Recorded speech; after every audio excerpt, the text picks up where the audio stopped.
যে যন্ত্রণা এই পুরা কপাল আমাকে দিল, সে যন্ত্রণা আমি আর জীবনে ভুলতে পারবো না। মোবাইলটা যদি ও যাওয়ার পর কিনতাম অনেক কষ্ট পেতাম, আর হয়তো কেনাও হতো না আমার দিয়ে, কিন্তু ওই থাকতেই আমি মোবাইলটা কিনেছি। মোবাইলটা দেখে কি খুশি হয়েছিল জানো, আমার সব কিছু দেখো। ইউটিউবে এসেছি, ভেবেছিলাম যেদিন ইউটিউবে গেন করতে পারবো ও যে কত খুশি হবে। ইউটিউবে যেদিন আমি কিছু রোজগার পাবো, সবার থেকে বেশি ও খুশি হতো আমার সব কিছু মতো।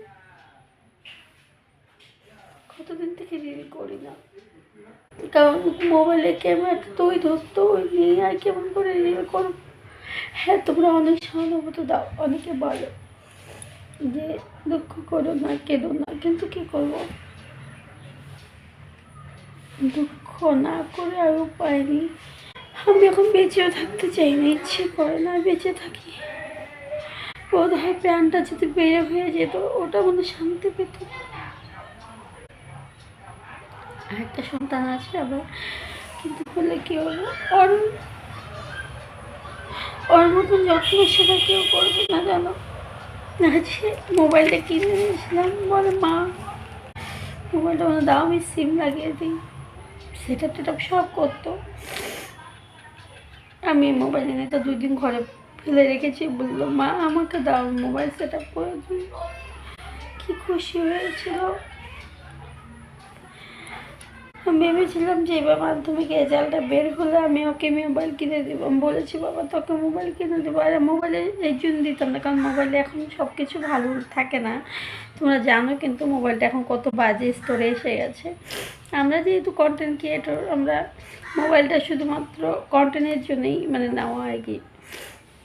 আর ও বেশি একটা মানে এখন তো অল্প বয়সী ছেলেরা মোবাইল চালায়, কিন্তু আমি অ্যালাউ করতাম না। যদি মোবাইল বেশি দিলে বাচ্চা কাচ্চার যুগে বেশি একটা সুবিধাজনক হয় না। সেই জন্য আমার বাচ্চাটা ভালোও ছিল, কারণ বাইরে বের হতো না, মোবাইল টোবাইল ধরতো না। কোন পুরা কপাল আমার, ওই দিন বাইরে ক্যানবা ওদিকে গিয়েছিল, আর আজকে আর ঘুরে ফিরে আসলো না। তোমরা বলো যে ওর আত্মা শান্তি পাবে, শান্তি পাক, ওটা সবাই চায়, ভালো জায়গায় থাক, শান্তি পাক। কিন্তু সবচেয়ে বড় কথা কি জানো, আমি বেঁচে থাকবো কি করে? দুটো সন্তান দিয়ে তোমার সোনার সংসারটাও ছিল। প্রতিটা মুহূর্ত ওর কথা তো মনে পড়ে, আর সব কিছু মনে পড়ে। যেমন একটা গ্লাস জল যদি লাগতো না, আমাকে উঠে নিয়ে খেতে হতো না যদি না থাকতাম, এই ঘরে থাকতাম। ধরো যে জল লাগতো, শুভম জল নিয়ে সঙ্গে সঙ্গে দৌড় মারতো। কোনো কথা কখনো না করলে, বললে না করতো না। এখন তোমাদের সাথে কি আমি বলবো, এখন ডেলি ব্লগের মধ্যে রান্না বান্না কি দেখাবো, রান্না বান্না করি, কিন্তু ভালো লাগে না, খাওয়া দাওয়ার ভালো লাগে না আমার বেঁচে থাকতে। ভগবান শুধু ওকে নিল, যদি ওর সাথে আমাকেও তুলে নিল, অনেক শান্তি পেতাম।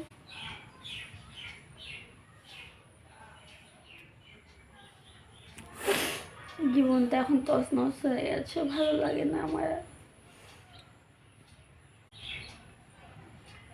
কী করবো না করবো বুঝে উঠতে পারছি না। আর দেখো জাস্টিসটাও পেলাম না। এখানে ফুলবাড়ি মেঘালয় এমন পুলিশ, কি বলবো তোমাদেরকে, যে অবস্থা ওকে পেয়েছিলাম সেই অবস্থা, যে আমাদের পুলিশগুলো এখানে তদন্ত করবে কি সমাচার, সেগুলোও করলো না। কি অবস্থা এই জায়গাটা, মানে এমন জায়গায় পুরো কপাল নামে বিয়ে হয়েছে যেখানে না পুলিশের তদন্ত। এখনকার পুলিশ প্রশাসন এমনিতে ওরকমই, বেশি একটা চাপ জোর না দিলে তো ওরকম ভাবে করে আর কি, কোনো কিছু খুব একটা জোর দেয় না। জানি না যদি কেউ কিছু করে থাকে, ভগবান সেটাকে তাদের শাস্তি দেবেও কি না। আমি মা হিসাবে তো বলবো যে ভগবান যেন তাদেরকে উচিত শিক্ষা দেয়, যে আমার বুক থেকে আমার সন্তানটাকে কেড়ে নিয়েছে। আমি যে কী যন্ত্রণায় আছি সেটা একমাত্র তারাই বুঝতে পারবে, যাদের এরকমভাবে এরকম কোনো কিছু মানে সন্তান হারা হয়েছে, সেই বুঝবে, তাছাড়া কেউ বুঝতে পারবে না আমার যন্ত্রণাটা। কত সন্তান মানুষ এরকম, যারা ভালো তারা কেন চলে যায়? কোথায় পাবো আমি আমার ছেলেটাকে? ভিডিওস বানাবো কি বানাবো আমি বুঝে উঠতে পারি না, কারণ ডেইলি ব্লগের মধ্যে সাধারণত এখন কাজ করার মন নেই। তবুও আমি সারাদিনের মতন প্রতিদিনের মতন যেসব কাজ করি, রান্না বান্না হবে যে সময় কী দেখাবো তোমাদেরকে, ভালো লাগে না। তাই শুভমকে নিয়ে একটু তোমাদের সাথে গল্প করি।